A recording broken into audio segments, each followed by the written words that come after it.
Bismillahirrahmanirrahim. Sa ngalan ni Allah, ang pinakamahabagin, ang pinakamawain.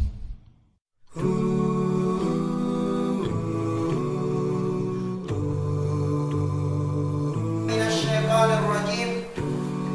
Bismillahirrahmanirrahim. Alhamdulillahi rabbil alamin.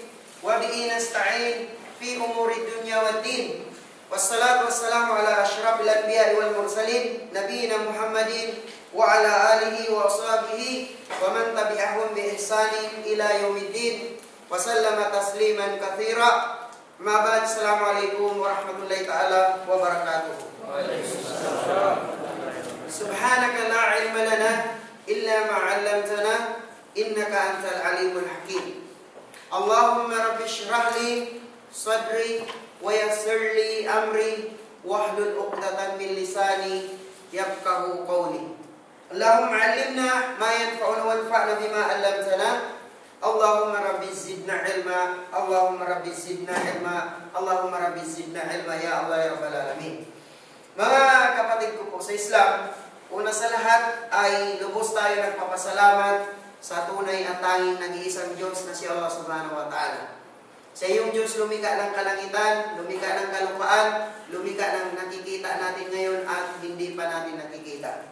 At lagi natin tandaan, alalahanin, sa ayaw at sa gusto natin tayo ay babalik kay Allah subhanahu wa ta'ala upang panagutan kung ano yung ginawa natin dito sa ibabaw ng mundo. Kung ang ginawa ng isang alipin ni Allah subhanahu wa ta'ala, puro pagsunod sa kagustuhan ni Allah subhanahu wa ta'ala, dito pa lang sa mundo, mamumuhay na siya ng mapayapa, hanggang kaligayahan walang hanggan pagdating niya sa kabilang buhay. Kung ang ginawa ng isang alipin ng Allah subhanahu wa ta'ala puro pagsuway, dito pa lang sa mundo, mamumuhay na siya ng masalimuot, magulong pamumuhay at kaparusahan sa kanya pagdating niya sa kabilang buhay. Salawat at salam kay Propeta Muhammad sallallahu alaihi wasallam, sumakanya nawa ang kapayapaan at pagpapala ni Allah subhanahu wa ta'ala, pati na sa kanyang propeta, pati na sa kanyang mga pamilya at sa lahat ng mga tagasunod ni Propeta Muhammad sallallahu alaihi wasallam, tumatahak sa itinuro ni Propeta Muhammad sallallahu alaihi wasallam. Mga kapatid sa Islam, ang 2 linggo magkasunod-sunod, unang kinuha natin topic na ang pamamaraan ng pagpili ng mapapangasawa. Vice versa. Lalaki, pipili siya ng kanyang mapapangasawa, pamamaraan. Ganun din yung babae, pamamaraan na ng pagpili ng kanyang mapapangasawa. And then last Sunday, nakuha natin ang karapatan ng lalaki sa babae. Karapatan ng lalaki doon sa babae. So, nakuha natin yung 10, meron pang natirang 2. Yung 2 yun eh. Nakuha natin yung 10, meron pang natirang 2. So, yung 2 na yun, isingit natin konti bago natin puntahan yung, karapatan naman yung babae. Karapatan ng babae sa atin. Okay, yung 2, yung una doon, at tazayyun. Kailangan yung babae na lagi siyang magpaganda. Karapatan nito ng lalaki sa babae, lagi yung babae magpaganda sa kanyang asawa. Sa asawa niya lang. Na upang maakit yung kanyang asawa na magdadala doon na upang ganahan sa kanya. Upang yung lalaki na ganahan. Kasi yung minsan yung babae, ang baho na. Yung lalaki, wala na siya. Aliwalay ka na dyan. So, kailangan, karapatan ng lalaki, magpaganda yung babae, magpabango doon lang sa asawa niya. Yun ang pang-11.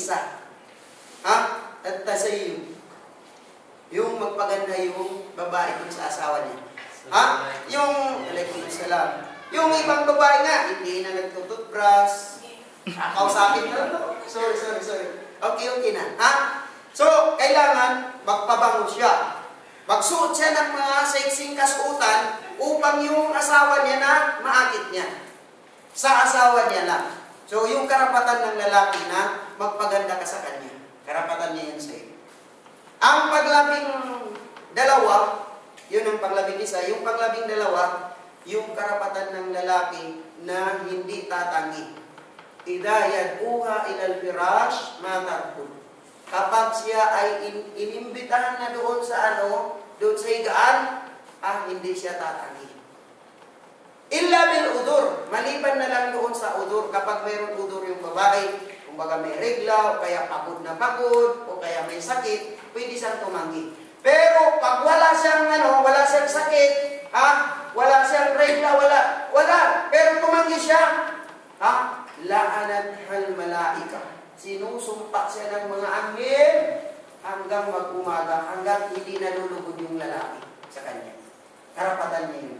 So alhamdulillah, yun yung panghuli na karapatan ng lalaki sa asawa. Ngayon, gaganti naman yung babae sa atin. Ito naman ang karapatan nila. Pag hindi natin tinupad ang karapatan ng mga babae, mananagot tayo sa harap ni Allah subhanahu wa ta'ala sa araw ng pag-ukom. Mananagot tayo kay Allah subhanahu wa ta'ala sa araw ng pag-ukom. So ano ang puntahan natin? Hukukul zawja ala zawjiha. Hukukul zawja ala zawjiha. Karapatan ng babae doon sa kanyang asawa, lalaki. So ano ang unang karapatan ng mayroon tayong sinulat dito, ng mga scholar, 15 na karapatan ng babae sa atin. Karapatan ito ng babae sa atin. Una, ektauha mahruha kamilan. Ektauha mahruha kamilan. Una, ang karapatan ng babae sa atin, kailangan ibigay mo ang kanyang dori. Karapatan yun sa atin. Halimbawa, napangasawa mo yung babae, karapatan niya bigyan mo ng dori. Pag napangasawa mo yung babae, karapatan niya bigyan mo siya ng dori. Kasi yung iba, especially sa mga Kristiyano, hindi Muslim, wala nang dori-dori. Nagkasundo, kalas. Automatic punta doon sa hotel. Mag-live-in na. Pero sa Islam, idaan sa katuruan ng Islam, kailangan, bigyan mo siya ng mahal. Una, yung wali. Paano mo papangasawa yung babae? Surut, condition, una yung wali. Ipaalam mo sa magulang niya. Pangalawa, yung syahid. Pangatlo, yung una, yung rida, bainakuma. Yung nagkasundo kayong dalawa. Pagkatapos yung wali. Pagkatapos yung syahid, yung saksi ng pagkasal ninyo. And then, pang-apat, yung bibigyan mo siya ng dori. So, ibigay mo lahat yung dori. Pwedeng utang yung dori sa kanila. Pero yung ibang lalaki, hindi na binibigay. Kasi okay na yan. Kasal na. Wala nang problema, kasal na yan. Hindi. Karapatan niya yun ibigay lahat kung ang napagkasunduan na dori. Hindi mo pwedeng, sabi niya, okay na, kasal na kami, marami na kaming anak.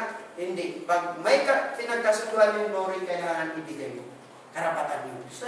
Kasi bakit? Andali lang. Kasi bakit? Yung yung babae, kinuha natin yung doon. Kinuha natin yung obligasyon ng tatay niya, pinasan natin sa ating balikan.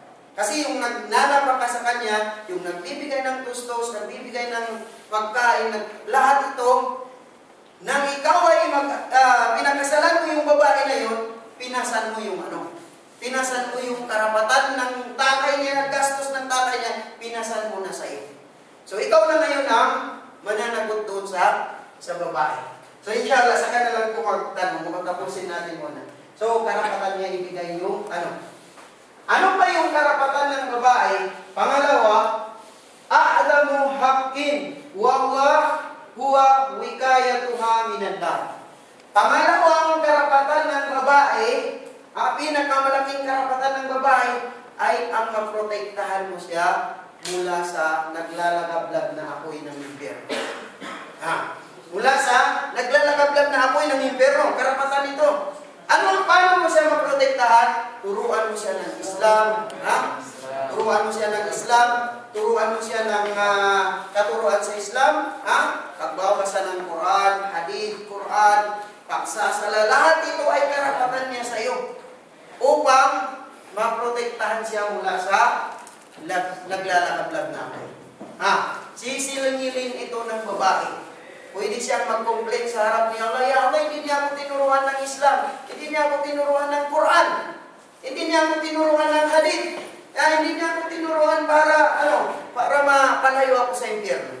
So, ang lahat ng may kinalaman sa Islam, katuruan ni Allah subhanahu wa ta'ala upang maprotektahan siya mula sa naglalagablab na apoy, karapatan yun ng babae sa atin. Wala ko. Pangatlong karapatan ng babae, an-nafaqatu 'alayha.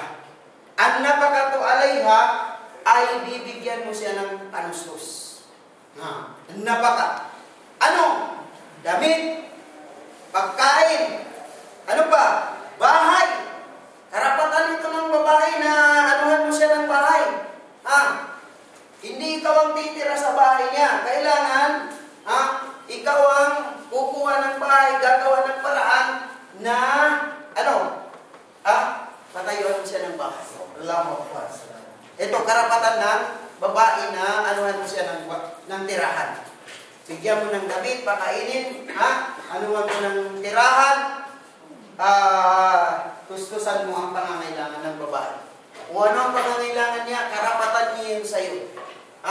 Sabihin mo, mayroon naman tatay niya, bibigyan din ng tatay niya.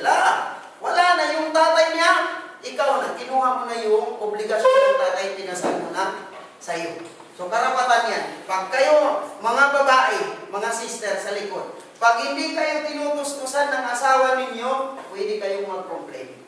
Kahit sa batas ng Islam, na Sharia, kailangan tustusan mo. Ay, yung iba, sila pa yung tinutustusan ng ng babae. Sila pa yung tinutustusan ng babae. Kailangan lalaki ang magtustus doon sa babae. Allahu Akbar.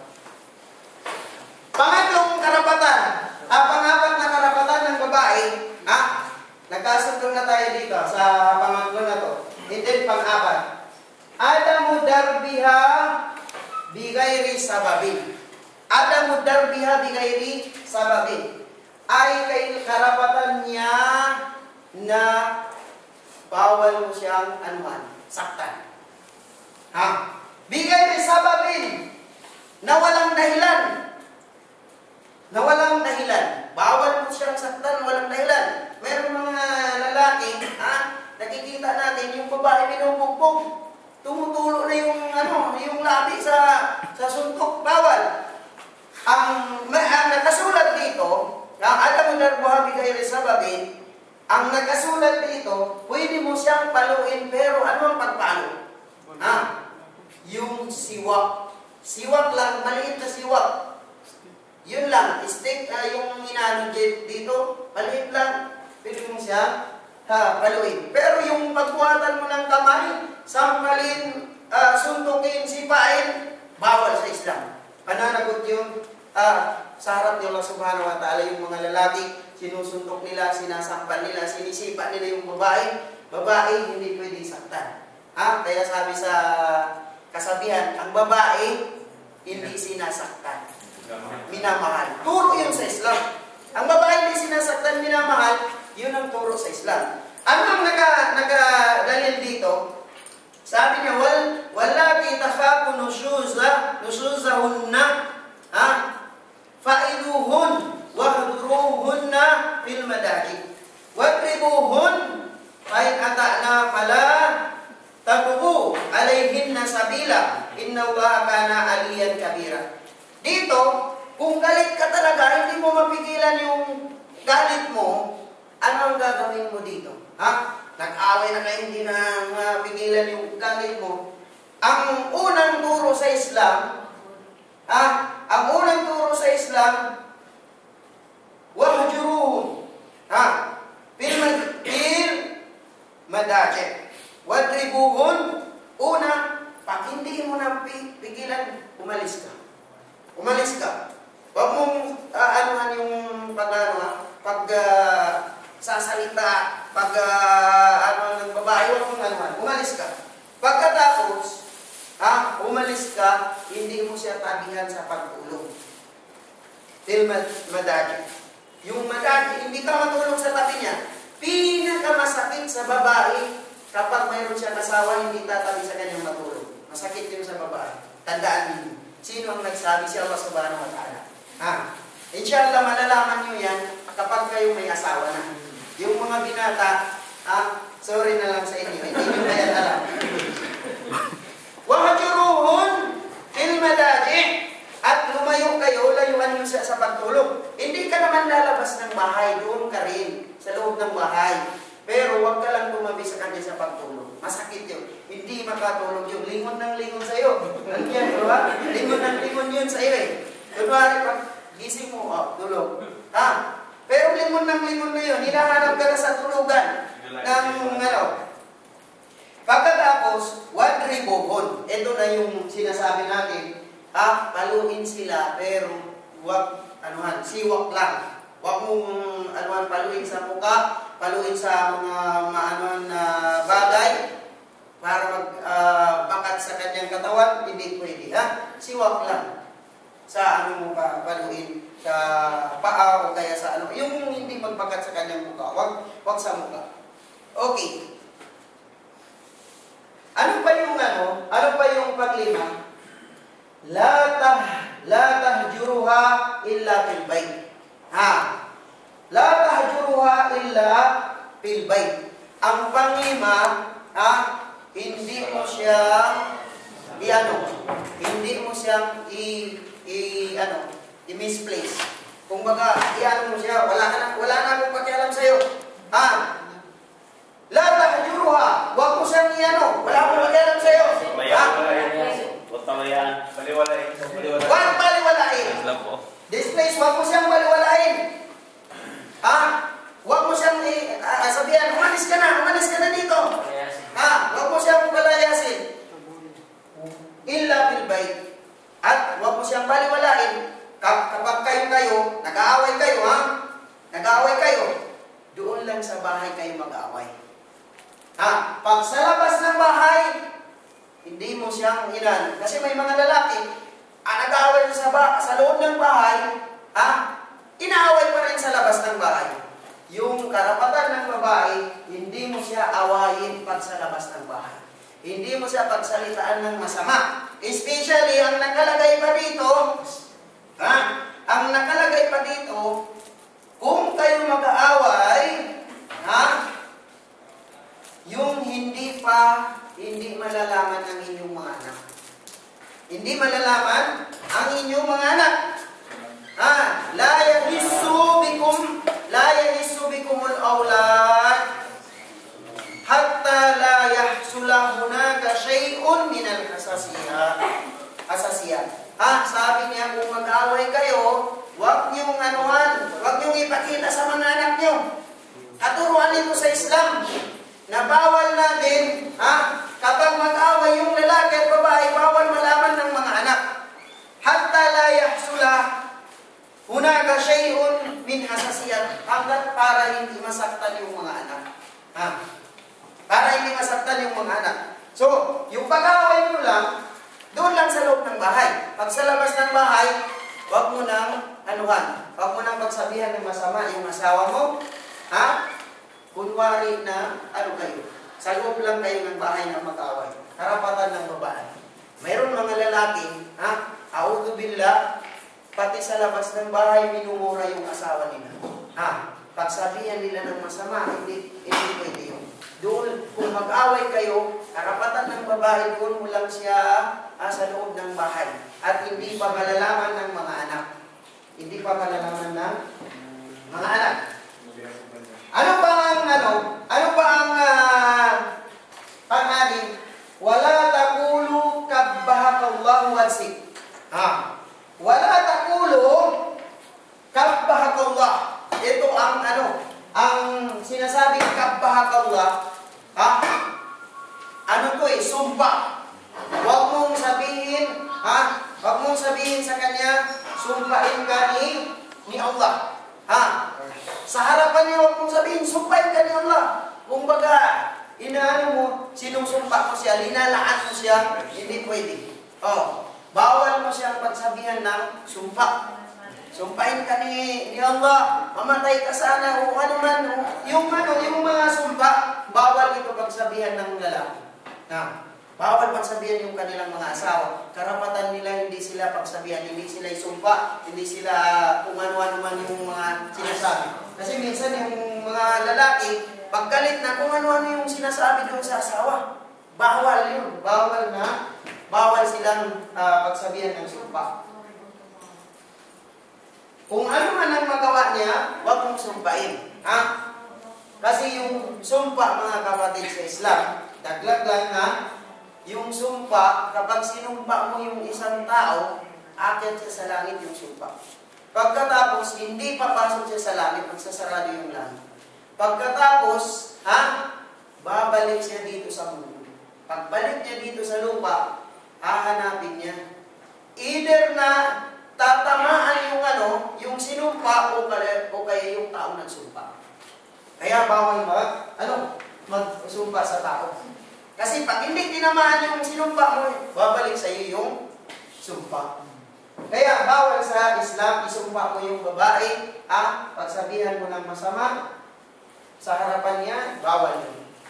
Ang pang-7, karapatan ng babae sa kanyang asawa, al-adlu bainal zawjat. Al-adlu bainal zawjat. Ang pagiging makatarungan sa mga asawa mo. Ito yung lalaki, pag marami siyang asawa, 2, 3, 4, kailangan al-adlu. Adlu ibig sabihin ang pagiging makatarungan sa kanyang mga asawa. Karapatan niya. Mayroong lalaki, 2 yung asawa, yung isa binibigyan ng tustos, yung isa hindi. O kaya yung una nga hindi na mabigyan ng tustos, tapos mag-aasawa pa ng pangalawa. So, al-adlu, kailangan al-adlu, al-just, ang pagiging pantay-pantay doon, magiging makatarungan ka doon sa mga asawa mo. Karapatan nila yun. Karapatan nila. Yung isa, kasi yung ito, bata pa. Ito naman, medyo may gurang-gurang na dito na lang ako. Pabayaan na yung yung una hindi. Kailangan pantay pa rin yun. Yung pag-treatment mo sa kanila, kung ano yung pangangailangan nila, ibigay mo. Hindi lang doon ka lang sa isa nagbibigay, yung isa, hindi ka na nagbibigay doon. Kailangan al-adlu. Final service. Ang pangwalo na karapatan ng babae sa kanyang asawa, adamu nashri.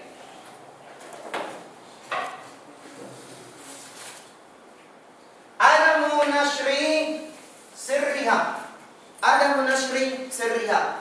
Ay karapatan ng babae, hindi mo ilabas ang kanyang mga secret. Yung asawa mo, karapatan niya, hindi mo ilabas ang kanyang secret. Hindi mo ipagkwento kung ano yung secret ng babae. Mayroong mga lalaki na kinukwento nila, yung asawa ko, ganito, yung asawa ko gano'n, yung asawa ko ganito, yung asawa ko gano'n. Yung mga secret ng asawa nila, kinukwento nila. Bawal. Bawal yung sa Islam, ikwento mo yung secret ng asawa mo. Ikwento mo, maraming mga tao. Yung asawa ko, mayroong may malaking dito, yung nangangati. Yung asawa ko, baka bawal yun. Bawal yun, Bawal yun na ipagkwento mo yung secret niya. Ang secret niya ay secret niya. Kung ano yung sinabi sa'yo, huwag mo nang sabihin. Kung ano ang nakita mo doon sa asawa mo, huwag mo nang sabihin sa iba, huwag mo nang sabihin kahit sa nanay mo, sa tatay mo. Bawal, karapatan ng babae na itago ang kanyang secret. Itago ang kanyang secret. Karapatan niyo na babae. Okay, itago ang kanyang secret. Okay, ang pangsyam na karapatan ng babae, musa'adatuha fil baytiha. Musa'adatuha fi baytiha. Ay tulungan mo ang babae sa lahat ng gawain doon sa bahay. Tulungan mo yung babae. Di Di ba yung nakaraan, nakuha natin na karapatan ng lalaki doon sa babae na linisan niya yung bahay, laban niya yung damit, tutuan niya ng pagkain, yung nakaraan. Pero, dito, karapatan din ng babae na tulungan mo siya. Sabihin mo, na-lecture na yan karapatan ng lalaki na yung babae, kailangan siya yung maglilinis, siya yung magluluto, magpaplansya, lahat na to, karapatan ng lalaki yan Kaliwali na, ay karapatan niya rin na tulungan mo sa gawain doon sa bahay. Tulungan mo siya sa gawain doon pagbahay. Kung halimbawa, pagod na pagod, ikaw yung magplansya. Ng damit mo. Kung halimbawa, pagod na pagod, ang daming labahan, maglaba ka, magluto ka. Huwag mo nang iasa lahat. Ay, sabihin mo, karapatan niya naman yan, maglinis ng bahay. Hindi. Huwag mo nang hintayin yun, maglinis ka na ng bahay.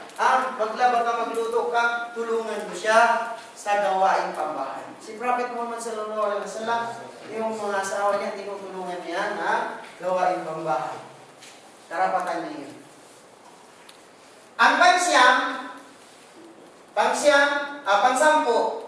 pangsampo, musa'adatuha fi tarbiyatil abna. Musa'adatuha fi tarbiyatil abna. Tulungan mo siya doon sa pag-aaruga ng mga anak ninyo. Hindi na yan nanay niya lahat yan. Magpalit ng damit, maghugas, lahat nanay niya. Karapatan ng babae na tulungan mo doon sa pag-aaruga, sa pagpapalaki, sa pagtuturo doon sa mga bata, sa mga anak niyo. Karapatan yun ng babae na tulungan mo siya. Huwag mo lang iasa doon. Nandiyan naman yung nanay niya. Bayaan mo na. Pag dumumi yung bataan, doon sa nanay mo. Punta ka doon sa nanay mo. Huwag kang pumunta dito. Karapatan niya ng umano siya. Karapatan niya ng tulungan mo siya doon sa pag-aaruga ng bata. Magtimpla ka ng gatas. Pag umiyak, punta ka doon. Timplahan mo ng gatas. Kahit natutulog ka, kahit pagod ka, karapatan niyo na tumulong ka doon sa pag-aalaga ng bata. Ang panglabing isa, as-samahu laha bil khurud idha ihtajat lidalik. Karapatan ng babae na payagan mo siya kapag siya ay gustong lumabas. Idha ihtajat, at kinakailangan ang kanyang paglabas. Ano ang nakasulat dito? Ay kapag siya ay pumunta doon, saan? Pumunta doon, kasiyarati ahliya. Magpaalam sa iyo yung asawa mo.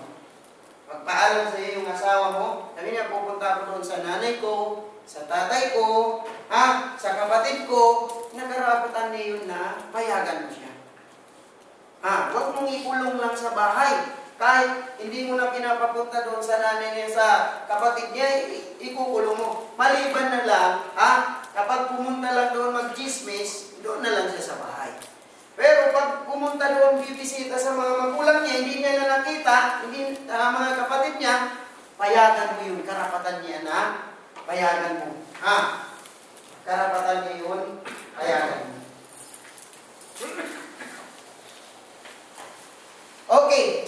Ang panglabing dalawa, al-ghiratu alayha. Al-ghiratu alayha. Karapatan ng babae na protektahan mo siya. Protektahan mo yung babae. Paano protektahan? Ghira. Ang ghira na kasulat dito, ibig sabihin ng ghira, selos. Karapatan ng babae na pagselosan mo yung asawa mo. Pagselos ka sa kanya, yung iba wala nang selos-selos yung lalaki. Sino yung kasama? Si kumpare, okay lang. May kumpare yan. Okay lang. Wala nang kaselos-selos yung lalaki. Hindi na pinagsisilosan yung, karapatan niya yun pag silosan mo siya. Yung iba wala. Yung sinasabi natin, okay lang, nandun naman si kumpare. Karapatan ito ng babae. Wa irdiha, karapatan niya na protektahan mo yung niya. Karangalan niya. Karangalan niya. Protektahan mo yung karangalan niya. Yung babae na yun. Asawa mo, protektahan mo siya, pagselosan mo siya. Yung mga iba, kahit sino yung lalaking kasama, okay lang sa kanya, parang wala na siyang selos doon sa asawa niya. Karapatan niya yun, pagprotektahan mo siya. Pag mayroon siyang mga mayroon siyang mga kasamang lalaki, o kaya pag may mga nagtumatawag sa kanya o manuman sa kanya, nakikipag-communication sa kanya, ibang lalaki, karapatan mo yun na putulin. Para pagselosan mo yung asawa mo. Wala mo. Ito na yung sinasabi natin critical na topic, yung number 13. Yung number 13. Number 13, Isba'uha ragbatiha jinsiyah. Isba'uha ragbatiha jinsiyah. Isba'uha. Kailangan karapatan ng babae kapag kayo ay nagtabi na mabusog siya.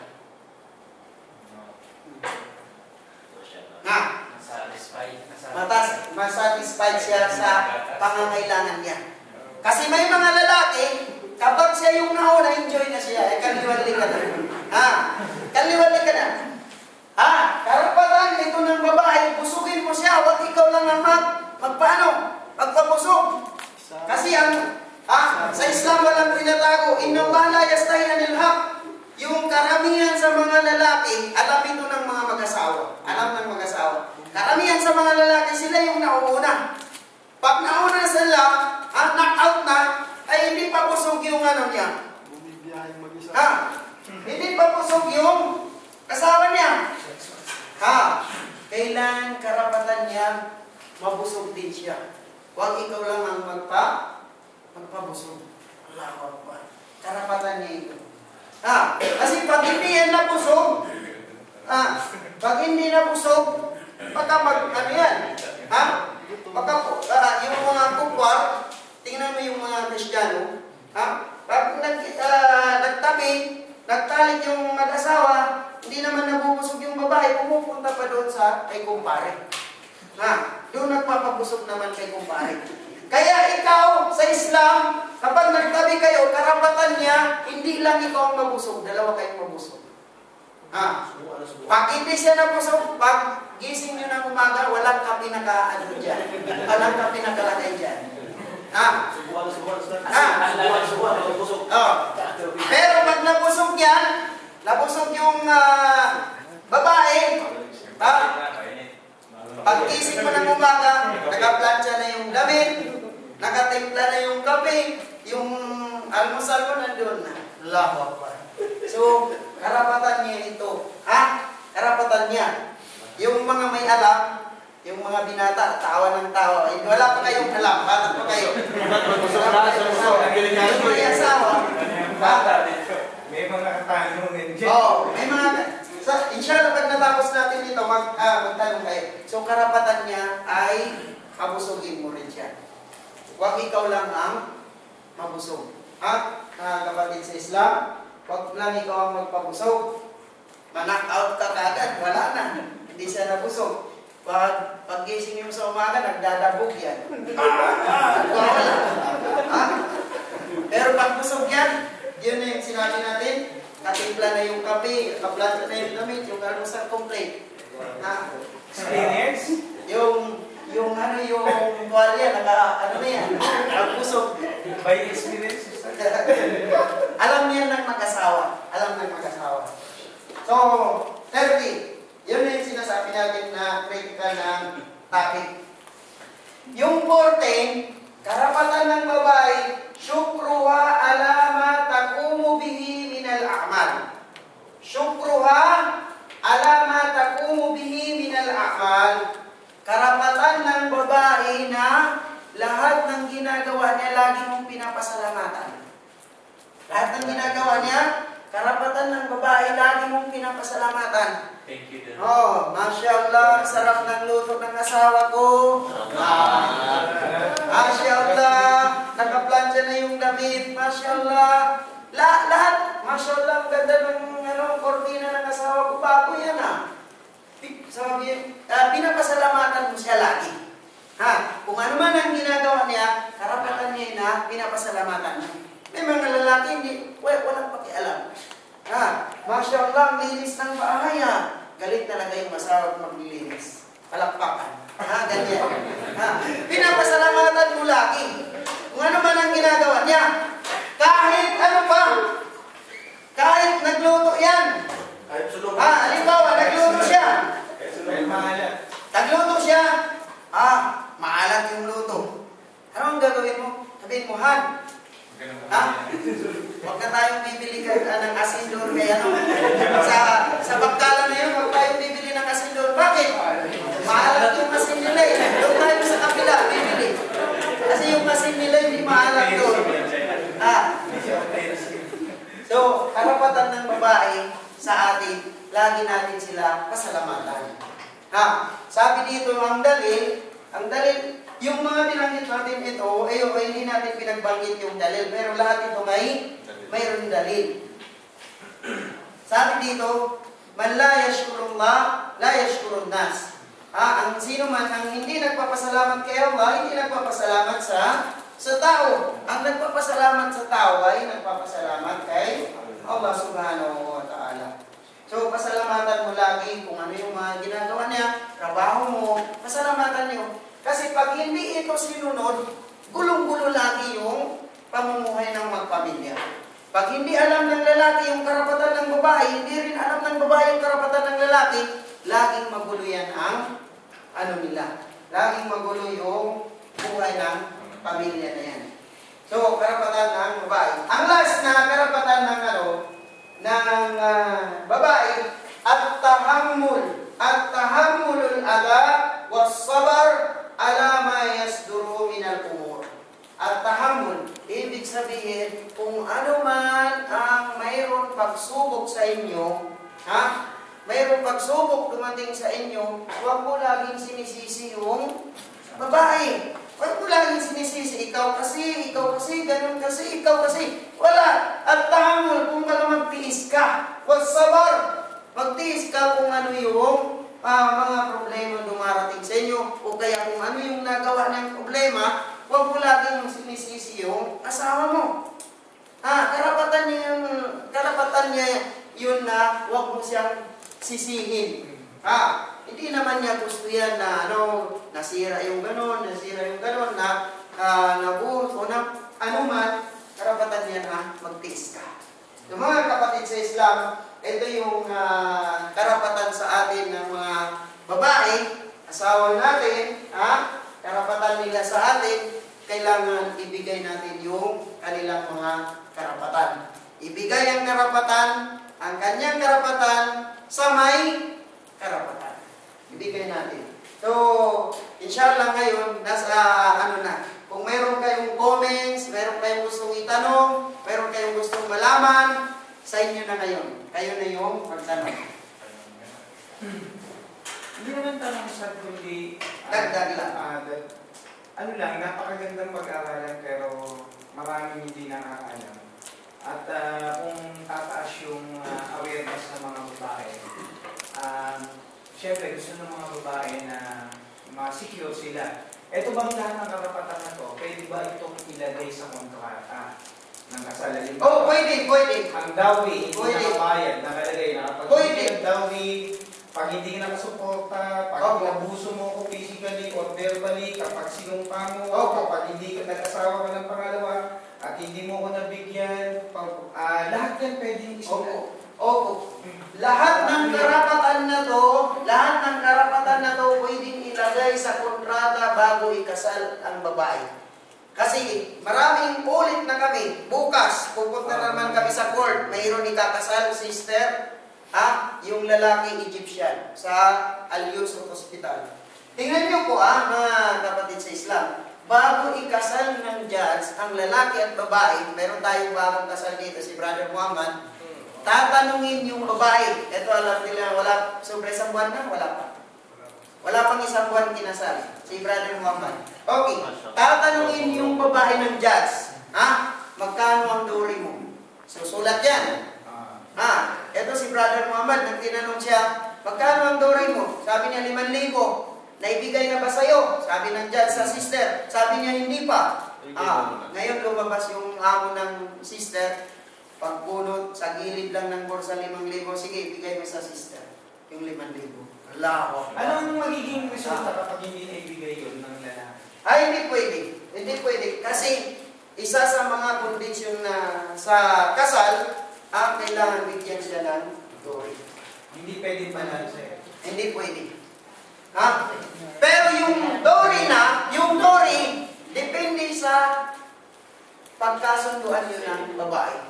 Sabihin niya, ito yung iduri mo sa akin, doon, yun yung ibibigay mo. Sing-sing, pera, alahas, kung ano man doon, basta bibigyan mo siya ng dowry. So, ano yung kasunduan? Sabi ng may mga kinakasal na sister, kami yung nag-witness doon, sabi niya, kailangan patapusin niya ako ng pag-aral. Sabi ng lalaki, sabi ng judge, ikaw, kaya mo, ang condition, patapusin mo ng pag-aral. Sabi ng lalaki, isusulat yun. Ito lahat isusulat kung anong gagawin yung condition. Huwag lang mag-condition yung babae na bawal na mag-asawa yung asawa. Hindi tatanggapin ng judge. Pag sinabi ng babae, ang condition namin sa kasal, bawal mag-asawa yung asawa ko, hindi tatanggapin ng judge. Pero dito, pag sinabi ng babae, kailangan yung sahod niya, ako yung maghawak. Pag sinabi ng lalaki, opo, okay, sulat yun. Pag hindi binigay ng lalaki, pwedeng mag-complain yung babae sa judge. Kasi napagkasunduan nila yung sahod niya na yung babae yung maghawak. Pero pag wala namang pinagkasunduan, walang problema. Lahat ito tatanggapin sa korte, pag kinasal yung lalaki at babae, ang mga kasunduan na to, yung mga karapatan na to.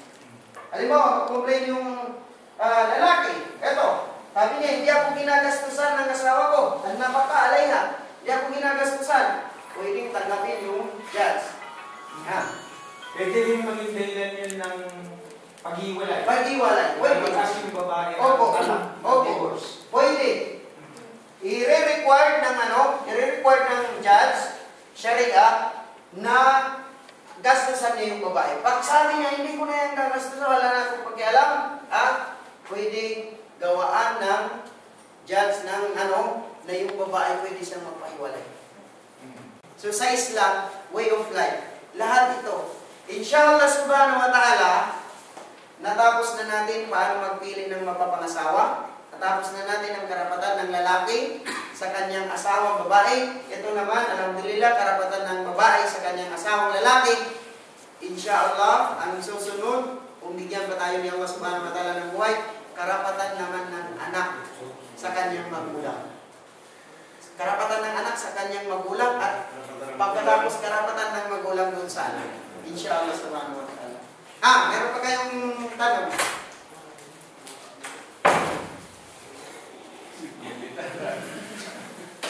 Meron pa kayo dyan mga sister, meron kayong tanong? Ustad, isa po pala sa isa sa mga biyaya na pinagkaloob sa atin ng mga tao na hindi pinagkaloob sa mga hayop ay yung gaya sa pagtatalik ng mag-asawa na binigyan tayo ng hindi gaya ng hayop natatapos lang sa ilang segundo. Sa tao, binigyan tayo ng Panginoon natin na para makamit natin ang ligaya sa pamamagitan ng pag-aasawa sa pagtatalik na hindi pinagkaloob ng mga tao. Kaya diyan po ang isa sa mga dahilan na hindi natin kailangan gumamit ng mga hinahanap na nilikha ng mga kufar para sirain yung ng mga tao. At saka nakikita natin, ang karamihan naman gumagamit ng mga mga hindi Muslim. Mga hindi Muslim, hindi nananampalataya.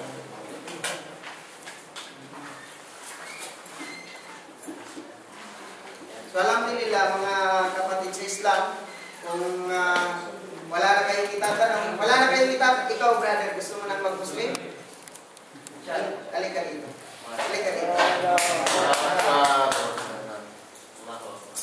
So alhamdulillah, taga-saan po kayo kuya sa atin? Bulacan. Saan ka sa Bulacan? Bukawi, Bulacan.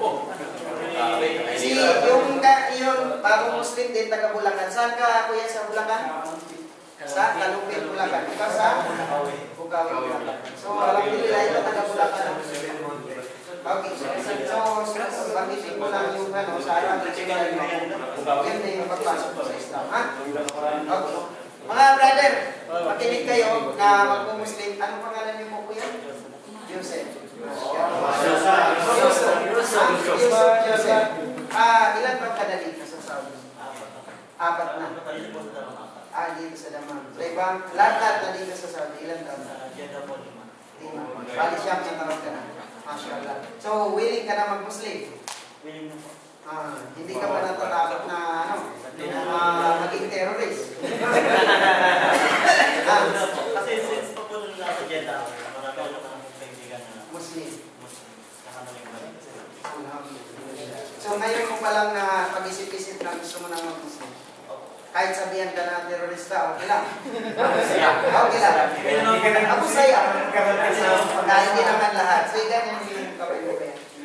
Sabihin mo, Asyhadu an la ilaha illallah wa asyhadu anna Muhammad Rasul Allah wa asyhadu anna Isa Abdullahi wa Rasul. Allahu Akbar. Allahu Akbar. Ako po ay sumasaksi. Walang ibang tunay na Diyos. Karapat dapat sambahin. Maliban si Allah.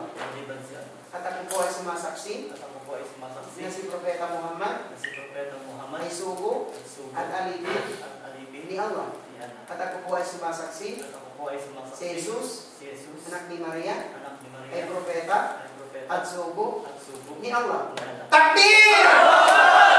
MashaAllah.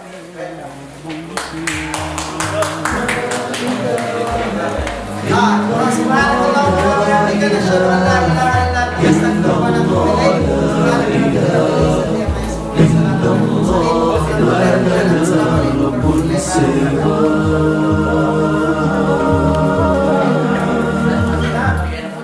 ربنا رب القلوب